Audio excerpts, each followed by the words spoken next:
It just goes to show you really can't trust people nowadays, and it's really difficult because, we want to trust everybody and we want to be giving people the benefit of the doubt and assuming positive intent. It's just not the world we live in necessarily. What happens after war games is that the U.S. is contemplating that the conflict will escalate. That's fucking corruption.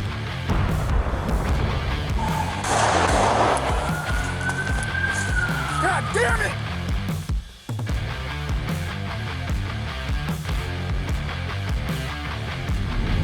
Evacuation orders in place in Richmond, Indiana, because of an industrial fire. This is a live look at that thick, black plume of smoke. This is a recycling processing facility in Wayne County. Substack has really lived up to the supposed values of free speech. They have not engaged in censorship. There's a wide range of ideological views, everything from, some of the top creators over there are resistance liberals, you've got never Trumpers, you've got hard right folks, you got far left folks, and everything in between hosted on Substack, censorship free. So there is a great irony to the supposed free speech warrior Elon Musk censoring any ability for these Substack writers to be able to promote their work over on Twitter. Scammers fooled Andrew into providing them access to his DoorDash pay account. My earnings for last week was $1,100. Gone.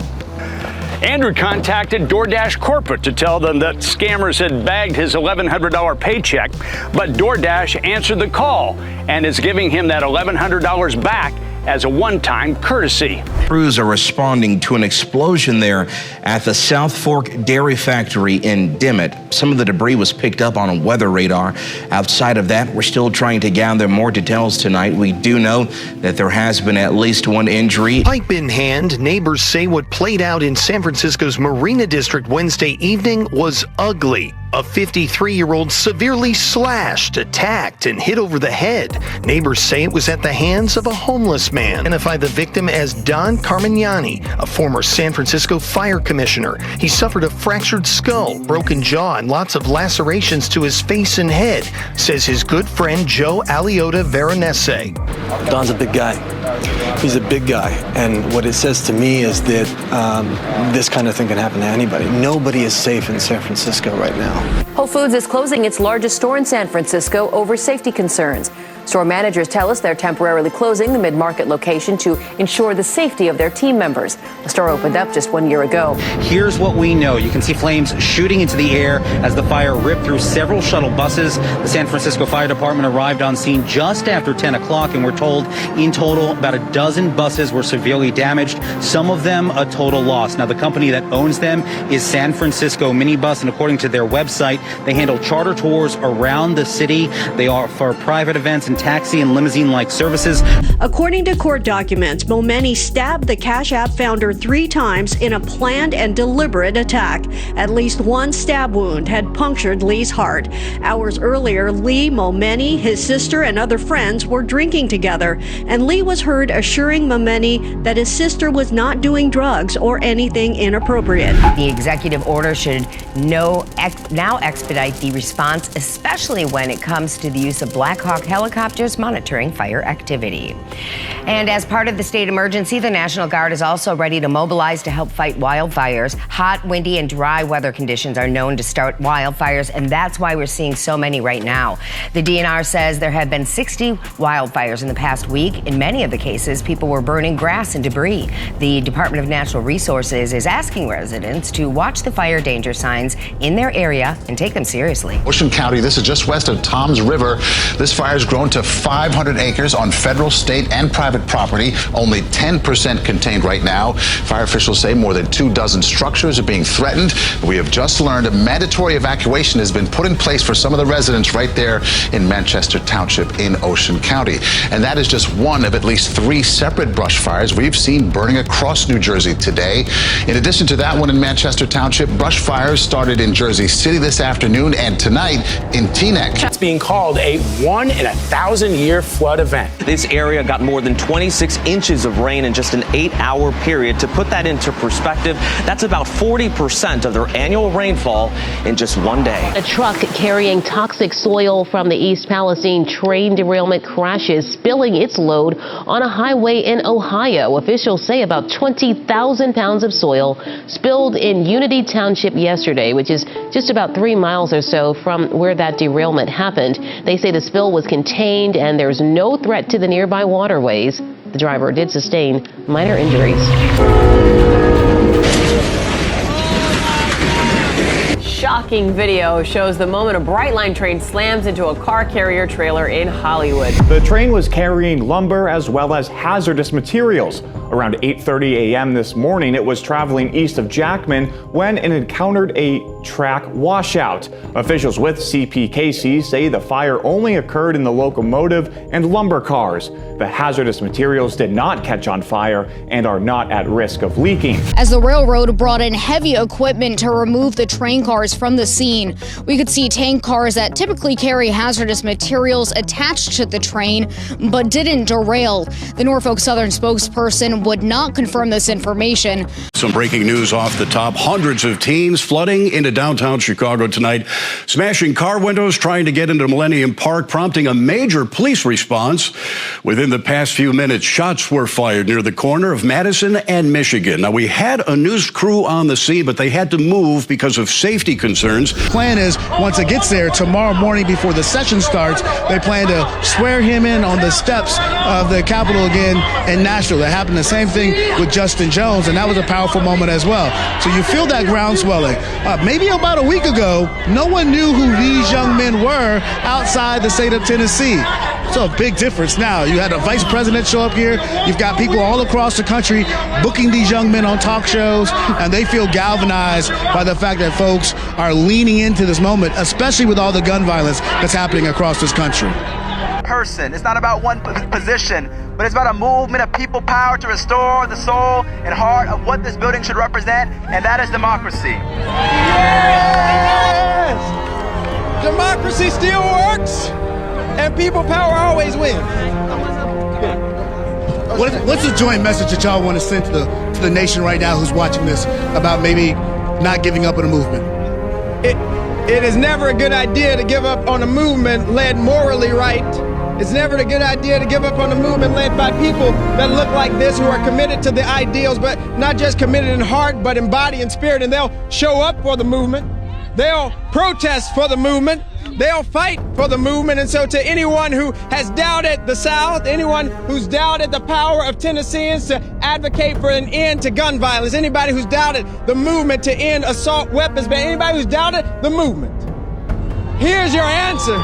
The movement still lives. He began setting up shop just after 7:45 this morning when the unthinkable happened. I had turned my back for just a second, and he utilized that time to run and hop into my driver's seat. Despite being just a few feet away from the car with his son still in view, a second was all it took for a man now identified as 40-year-old Mario Dorian Andrews to get inside John's 2022 Audi. That's when John says he began pleading with the man to give the child back. And I said, hey, my son's in there. Please just give me my son. Take my car. Please give me my son.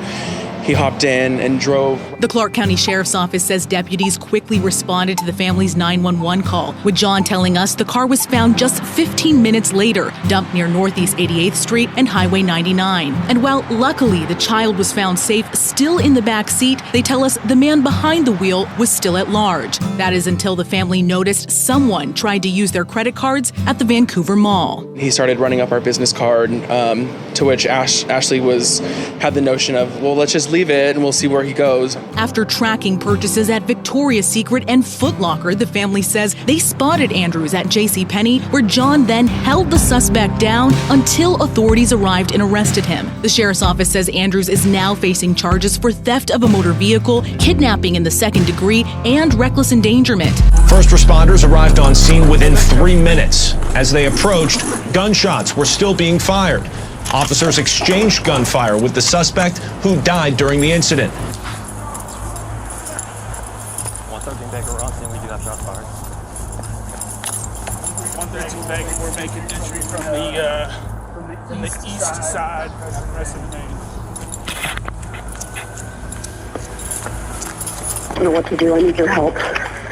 I think he's never hurt me once. He's a really good kid. Please don't come up to him. Okay, you said he was headed to the Old National Bank. Did he say what he was going to do there? I don't know. I don't know anything. We don't even own guns. I don't know where he would have gotten a gun. Okay, so where did you get this information from? Who told you what's going on? His roommate called me. His roommate's very concerned. So that's why I'm sorry. I don't know what I'm doing.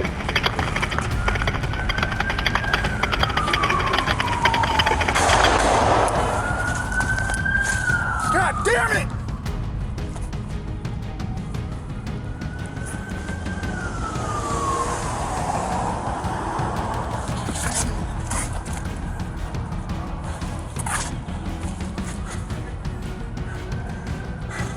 The shooter has an angle on that officer. We need to get up there. I don't know where he's at. The glass is blocking him.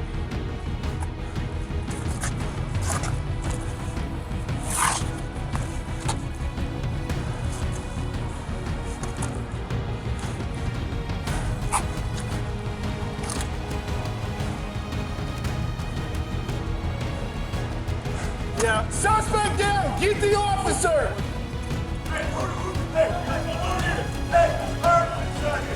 Huh? Oh no! He's down! Get the officer!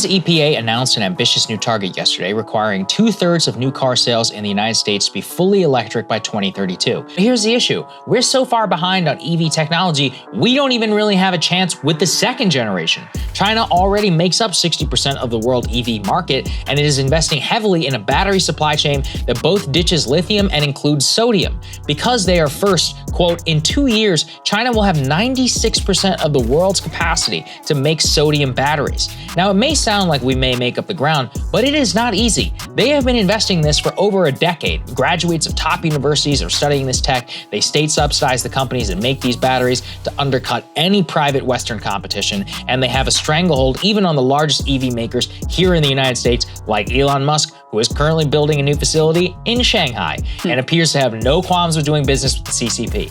Building an alternative EV supply chain that we would control requires an investment of a minimum of hundreds of billions of dollars, if not trillions of dollars. Right now, the Biden EV future looks like one where the dominant mode of transportation in this country is completely reliant on a country that is our main geopolitical rival. That sounds really dumb to me. Next, let's look at the other problem. Where will we charge these EVs? Right now, there are approximately 145,000 gas stations in the United States, which is actually a historic low.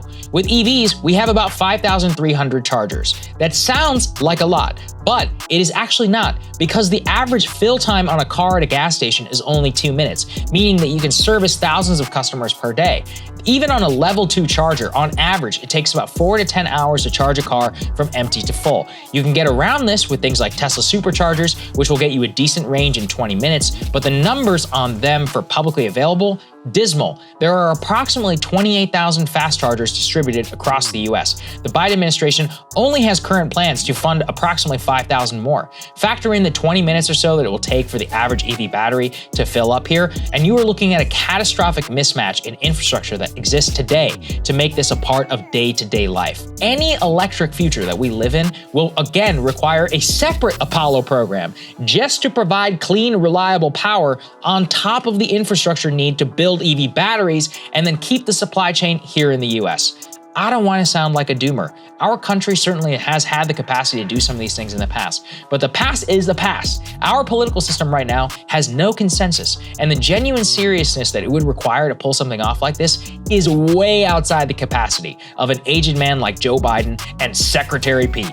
Maybe we can fix it, but honestly, I doubt it within the next 10 years. More likely, this could be a colossal boondoggle which would inadvertently spike the price for the poorest consumers on electricity and increase demand on the existing grid for all Americans. Again, I hope to be wrong, but when I see a State Department get a certain amount of money and a military budget be 10 times that, and I see a struggle within government to get people like more basic services, and then that department that got that. I mean, we got out of 20 years of war and the Pentagon got a $50 billion raise.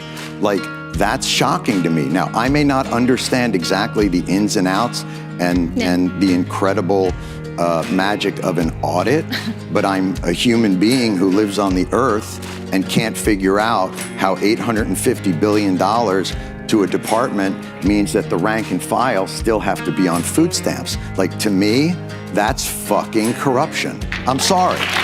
And if that blows your mind, and if you think like that's like a crazy agenda for me to have, I really think that that's institutional thinking, and that it's not looking at the day-to-day reality of the people that you call the greatest fighting force in the world. So I get back to this idea of like, I'm not looking to pick a fight with you, but I am surprised at that the reaction to these questions are, you don't know what an audit is, bucko. The people that originally stopped on scene did a pretty good job of cleaning it all up. Lieutenant Jim Andrews says 38-year-old Colin Davis McCarthy drained his family's shared bank account and let it fly along the freeway. Unfortunately, Andrews said there was little they could do for the family because the account was shared. Because it's shared, they both have equal interests in the money.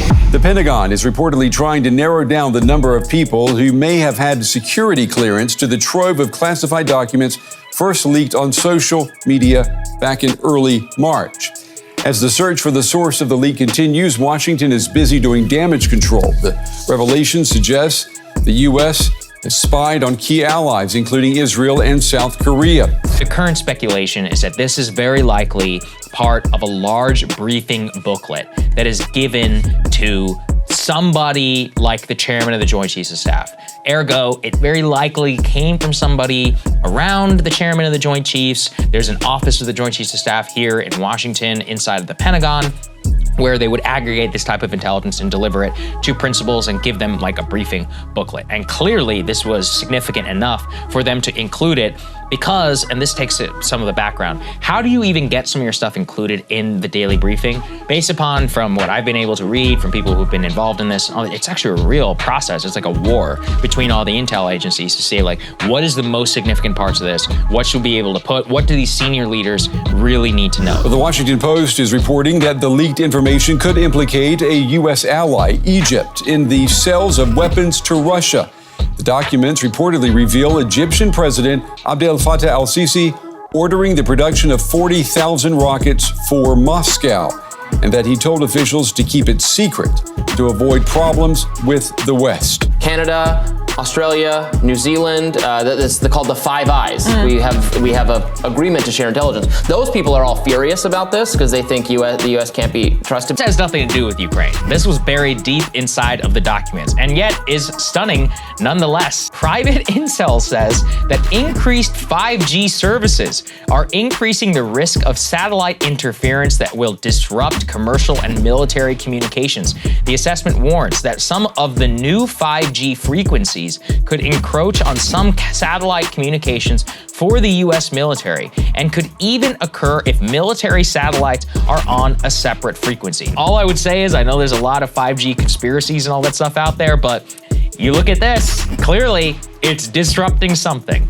What does that mean? How are we gonna get around it? Is there a technical fix? All of that, I'm not so sure because clearly what they point to within this is that A, they don't have a technical fix, and B, that even if you were on a different frequency than the 5G network, that it will still disrupt potential military and communication satellite infrastructure that the US relies on so heavily. The SpaceX has actually warned about 5G interference, saying, quote, they will make Starlink internet unusable. Beijing is likely to use any attack by Ukraine deep inside of Russia to rhetorically attack NATO and may influence their decision to provide lethal aid to Moscow. The documents show that the US believes China would see any Ukrainian attack on Moscow as evidence that Washington is directly responsible for escalating the conflict and would further justify their decision to provide lethal aid if they choose to do so. Now, the reason why I think that this internal assessment is so important, Crystal, even though it's been basically ignored for some reason, it seems, by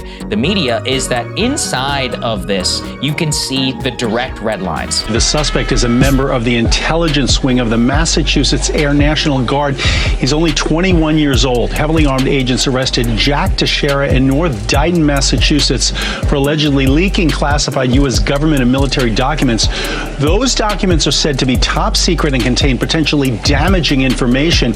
Investigators believe that the guardsman who specializes in intelligence led an online chat group where the documents were posted and reportedly wanted to show off the access that he had. The documents had exposed, among other things, potential vulnerabilities in Ukraine's air defense capabilities and exposed private assessments by allies on intelligence matters. FBI agents took Teixeira into custody earlier this afternoon without incident. He will have an initial appearance at the U.S. District Court for the District of Massachusetts. I would say, though, that it is important to understand that we do have stringent guidelines in place for safeguarding classified and sensitive information. This was a deliberate criminal act, a violation of those guidelines. Now, the suspect, Teixeira, is said to split his time living at the homes of his mother and father, and agents are searching both houses. Teixeira will make his first court appearance tomorrow in U.S. District Court. He could ultimately face espionage charges. More than 150 Catholic priests and others associated with the Archdiocese of Baltimore sexually abused over 600 children, often escaping accountability. That's according to a long-awaited report from the Maryland Attorney General's office revealing the horrific scope of abuse spanning some 8 decades. Then I think finally here also.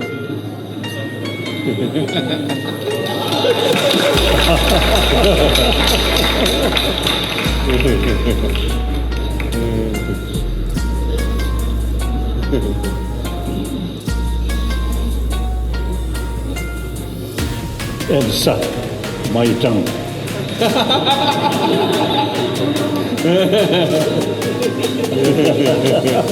Tibetan culture just has different boundaries around. We see the tongue as it's what we kiss with, it's sexualized, it's this, and of course that this is offensive to us, as it should be.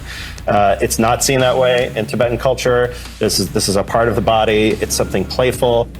The Dalai Lama has apologized for the incident. His office said, quote, he wishes to apologize to the boy and his family, as well as his many friends across the world, for the hurt his words may have caused, and that he regrets the occurrence. He also parroted a similar line about how playful he was in that apology. You've met the Dalai Lama many times. Have you sucked his thumb? I have not. The Dalai Lama is a very playful human being, and we may see this in a weird, kind of gross, sexualized way. But this is about as sexual as a bowl of plain rice. There is nothing sexual or erotic happening in this encounter, as you can see by the reaction of the people who were there. And then he pulled the boy's chin and kissed him on the mouth. I feel violated reading that transcript. Yeah. Are we supposed to accept? I mean, I have no expertise on Tibetan culture, so it sounds like that commentator knows something about it, so I don't want to contradict him from a place of ignorance, although it seems to me kissing and the mouth is like pretty common across all cultures as far as I know, but maybe I am missing something here. Well, I don't there know. definitely are people, I mean, there are lots of people who kiss their kids on the mouth. I mean, that is a thing. Your own kids. Your own kids. Not other people's kids. Yes. Yes. There are UN Security Council meetings in the United States, and the US has made a decision to not yet issue visas to the Russian Foreign Minister, Sergei Lavrov, and the Russian delegation. This has widely been celebrated by Ukrainian supporters and is being used as fire for the Russian narrative. Now, Lavrov has said, we call on Washington not to delay issuing visas to our delegation, including our journalists. The denial of visas violates the US obligation as the host country of the UN headquarters, impeding the proper full functioning of the World Organization. Now, I do think, no matter who you support, that shutting down any discussion, even with members that you hate, is not a good idea. I think it can start a dangerous turn down a slippery slope, especially the precedents it could set for countries like China and India. Now, this is in turn denying a UN member the ability to visit the UN building to attend a UN meeting, which is the exact thing the US ensured they would never do. Hence why the building was actually built in the US in the first place. NATO members Norway, Estonia, Latvia, Lithuania and Poland share a 1,200-kilometre border with Russia and its enclave Kaliningrad. Now, Finland's border with Russia is more than 1,300 kilometres long. It's believed perhaps half of Russian forces normally stationed along the Finnish border have been pulled into the war in Ukraine. But it's not only soldiers Moscow uses to try to destabilize other countries. There's another tactic it employed several years ago that Finland wants to guard against. It was a significant number of immigrants pushed by Russians to the Finnish border and crossing also Finnish border. And we did manage those numbers. However, you will never know. This is kind of a preparation for the future. It does seem ironic, given that the whole idea of joining NATO was to help Finns feel safer. Well, that's true, but we're talking about different kinds of threats here. The idea that this hybrid tactic of possibly compelling people to try to cross into Finland and destabilize the country is different from a military incursion. But I have to tell you, we've heard concerns about both kinds of threats. Large clouds of dark ash rose into the skies of Russia's far eastern Kamchatka Peninsula after one of the country's most active volcanoes erupted on Tuesday. It's 9 in the morning, said one woman under a darkened sky. The ash is falling. The Shivaluch volcano erupted just after midnight and reached its peak about 6 hours later. The ash cloud from the volcano covered almost 42,000 square miles, according to the Kamchatka branch of Russia's Geophysical Survey. It created the deepest ash the area has seen in 60 years. Under current law, draft notices have to be delivered in paper and in person, but soon it will be done with the click of a mouse. For citizens who did not appear at the military enlistment office, they will face a ban on leaving the country and a warning about subsequent penalties in case of failure to appear after 20 days.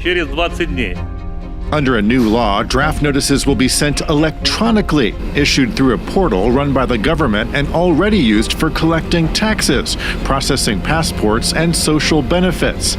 For those who fail to respond to the electronic summonses, there is a long list of penalties, including a ban on driving, obtaining credit or loans, and selling or buying property. Google has been asked to cough up $32 million. Here's why the tech behemoth is being fined. It's blocked the release of video games on a competitor's app store.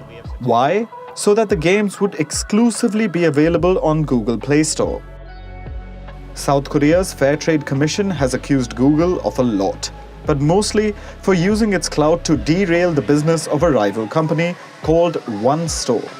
Google reportedly asked major game companies like NCSoft Corp. And Netmarble Corp. To release their games only on Google Play.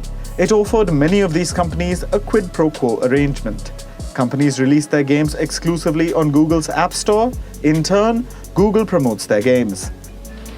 It also promised to provide necessary support abroad so that the games get traction in foreign markets too.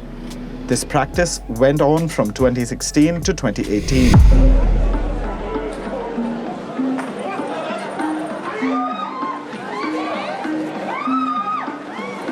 Japanese Prime Minister Fumio Kishida has been evacuated unharmed after someone threw an explosive device at a campaign event in the western port city. Kishida was visiting Sakazaki Port in Wakayama Prefecture on Saturday to support his ruling party's candidacy. The explosion occurred just before he was to begin his speech. One officer was slightly hurt and Kishida was fine. Myanmar, a country that has been under military rule for 2 years now. The people of Myanmar are fleeing, they're escaping the clutches of the military junta and seeking refuge in neighboring Thailand. Reports say there are frequent clashes in Myanmar, violence has escalated, the military is fighting armed rebels, and the ordinary people, as always, are bearing the brunt. More than 1.5 million people have been displaced, 40,000 homes have been gutted, 8 million children no longer have access to education. and about 15 million people are said to be facing a severe shortage of food. The military has jailed over 17,000 dissidents, and over 3,000 people have been killed in the past 2 years alone. Taiwan says China is planning to close airspace north of the island later this week. The half-hour restriction is shorter than the 3 days Beijing originally proposed after Taipei protested. But experts here in Taipei have told me that basically they view this as another gray zone tactic that Beijing has pulled out of its toolbox to basically show Taipei and neighboring countries that it has the capacity to disrupt the air traffic in this very busy flight route, and at the same time showcasing that they have other means other than military means to impose a potential blockade around Taiwan, because as we know, this is a very tricky spot that also I think coincides with Taiwan's air defense identification zone in the north, and at the same time it's also the flight information region for Taipei in the north. So it's just a very strategically important spot that China is somehow deciding to launch a satellite, which the experts say it's just uncommon. China's military says it is ready to fight following 3 days of large-scale combat exercises near Taiwan. Chinese state media reports the army was practicing how it would seal off the island territory. Taiwan's defense ministry says it spotted nearly 90 aircraft and a dozen Chinese ships this morning still operating nearby. While a record number of Chinese aircraft flew around Taiwan this time, Beijing did not mobilize its rocket forces. China fired several missiles in last August's drills, some of which landed in Japan's exclusive economic zone. And although no missiles were fired by the Chinese side this year, it deployed other military assets. 4 carrier-based fighter planes were seen to the east of Taiwan, indicating that the Shandong aircraft carrier was operating in the area. President Biden has said that the U.S. will defend Taiwan militarily if China were to attack. As you know, oftentimes his advisors will then say that the U.S. policy has not changed, but then the president will say it again. The U.S. will defend Taiwan militarily. Does Taiwan believe that the U.S. would come to Taiwan's defense militarily if China were to invade?